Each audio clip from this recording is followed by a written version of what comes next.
When last we left off our tale of intergalactic politics, decades of growing unrest had culminated with 2 acts of domestic terrorism and ignited a war between the planet Herg and their allies, known as the New Solar Union, and Ito with their allies, known as the Interstellar Adjunction. Now, on paper, this conflict should not have lasted longer than a few months, considering the IA had 3 of the strongest planetary superpowers amongst their ranks, and countless supporters dotted all throughout the galaxy, while the NSU was composed of 5 relatively weak factions. But reality was a bit more complicated, since these 3 superpowers were isolated in their own star systems, light years apart from one another, as opposed to the members of the NSU, the majority of whom lived in a single star system, giving them one unified front that allowed for an excess of resources to be used in protecting their outer allies. Ultimately, this meant the 4 primary star systems were essentially untouchable, with any and all attacks being thwarted well before they reached even the star's outermost orbit. But the other systems involved in the conflict were very much up for grabs, including those of the countless IA supporters dotted all throughout the galaxy. Over the course of the first 2 years of the war, 12 nuclear warheads traveling via hyperdrive were launched from the silos of Baa-Hadj, before ultimately entering the atmospheres of several IA supporters. These included Picus, home of the Petalman, which was bombarded twice in the first 6 months, followed by Ito 3 months after that, and finally Termajor, home of the Humpbacks and Sonar people nearly a year later. By the fallout of the 12th warhead, all life on the surface of all 3 planets had been thoroughly wiped out. And while species like the Humpbacks lived on through their New European variants, others like the Petalman and the unique life of Ito were now entirely extinct. But all was not lost, as the NSU continued to find proof of human activity on the eastern side of Termajor. At first they tried launching yet another nuke, but when this did little to help, they decided to send foot soldiers instead. The most common foot soldier in the NSU military were the T-56 units, strange, dog-like creatures that essentially acted as a living gun, with their highly derived nasal cavities transformed into a deadly barrel that launched high-speed calcium bullets.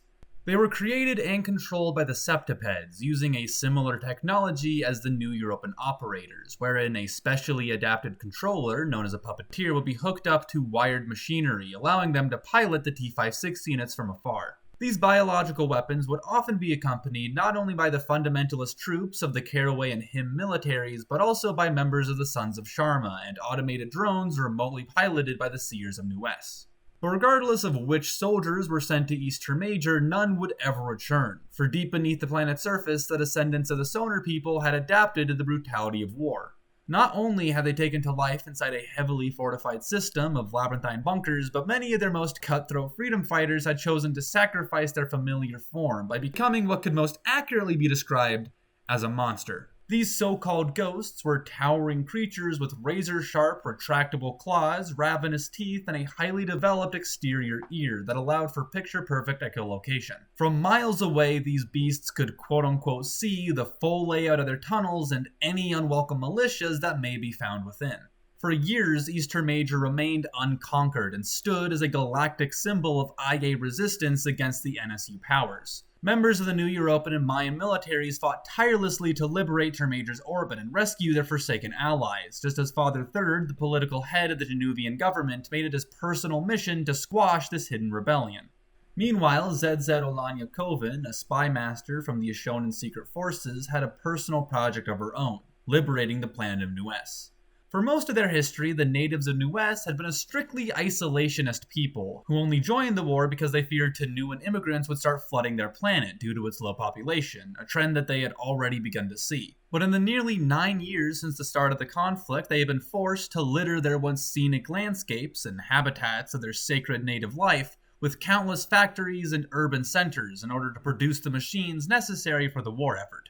This stood in stark contrast against their traditional anti-industrial beliefs and quickly made the war extremely unpopular in nearly all factions of Nuues society. With the help of Zemily Benz, a controversial New Wave politician, and Von Saumark, a beloved local actress and film director, ZZ Olanya Koven was eventually able to shift the values of the Nuues government and compel them to pull out of the war. Originally, she had planned to convince them to join the IA in their fight against the NSU, but instead they merely returned to their isolationist ways. Regardless, this was still a massive success for the IA, one of their first major successes since the start of the war. But it was only a few months after this terrific victory that some troubling news had made its way to New Europa. After 7 years of resistance, the ghosts of Termajor had been conquered. Ultimately, it was Madame Reka, the military manager of the Interstellar Banking Guild, that put a stop to them after growing tired with Father Third's incompetence. Regardless, it was in the shadow of this great defeat that the IA decided to finally approach the last planetary superpower that had remained fully neutral for the course of the war, that being the Hive of Bar Combine, inventor and sole distributor of the molecular nanobot. The Hive was a distant descendant of the bloatfish, a branch of post-humans adapted for life in the dense atmosphere of a gas giant that used advanced biocommunications technology to link the brains of every member of their species. This eventually led to a singularity, where the entire planet was made up of just one consciousness. And while you could say they were divided by different factions, those being the tacticians, the industries, and the pleasure, this was more akin to the different parts of a brain than to different social classes. The tacticians were the only group familiar to the other nations, for they lived in the upper atmosphere of their planet and were tasked with keeping up to date with the politics of the outer worlds. They were also the group that consulted the IA for a potential alliance. And though it took many hours of negotiation, and though it came at quite a heavy cost, the Hive eventually agreed and gifted the IA with 1,000 nanobots and 2 aspects, nicknamed M and I, to control them, so long as they promised to kill both aspects at the end of the war. You see, the biocommunications technology used to link the billion brains comprising the Hive had a range of just a few hundred miles outside of the planet's atmosphere. So once M&I left that radius, they would slowly begin to mutate into their own person, distinct from the original self they had left at the Hive.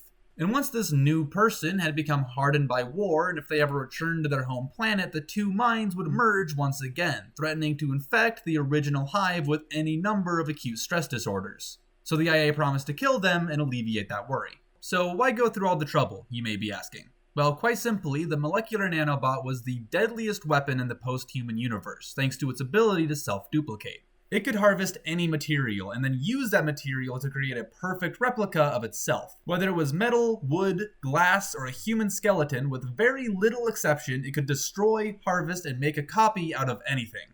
And of course, these duplicates could each make another duplicate, allowing them to expand exponentially. It was 1 month before the conflict's 10-year anniversary that M&I launched 12 missiles toward the surface of Baa-Hadj. Each missile was a little bigger than a .30 caliber bullet, over 50 times smaller than the smallest traditional warhead, and held 83 nanobots. Add to this the speed of each bullet, very near the speed of sound, and the only surprise is that the NSU sentries were able to spot any at all. They spotted 5 and successfully destroyed 2. The other 7 reached landfall entirely unnoticed. In an instant, the 830 nanobots gnawed through the planet's surface, breeding like Fibonacci rabbits until the air was so thick with mechanical gnats a person could have drowned on dry land. And according to M&I, who of course had a crystal clear view from every individual nanobot, 144 people actually died this way. The Baa-Hadj government tried to quarantine the expanding growths, but the nanobots tore through the barricades just as readily as anything else, and in the span of about 6 months, the entire planet had been swallowed whole, replaced by a spiked ball of sentient rock and metal. As you can imagine, in the time that this took, the vast majority of Baa-Hadj occupants were able to evacuate before getting amassed by a nanobot swarm. It's estimated that just north of 1 million people were killed in the incident. But as you can no doubt also imagine, watching their entire planet transform into an inhospitable hellscape in less than a standard year left quite an impression on the Baa-Hadj government, who compelled the rest of the NSU to surrender.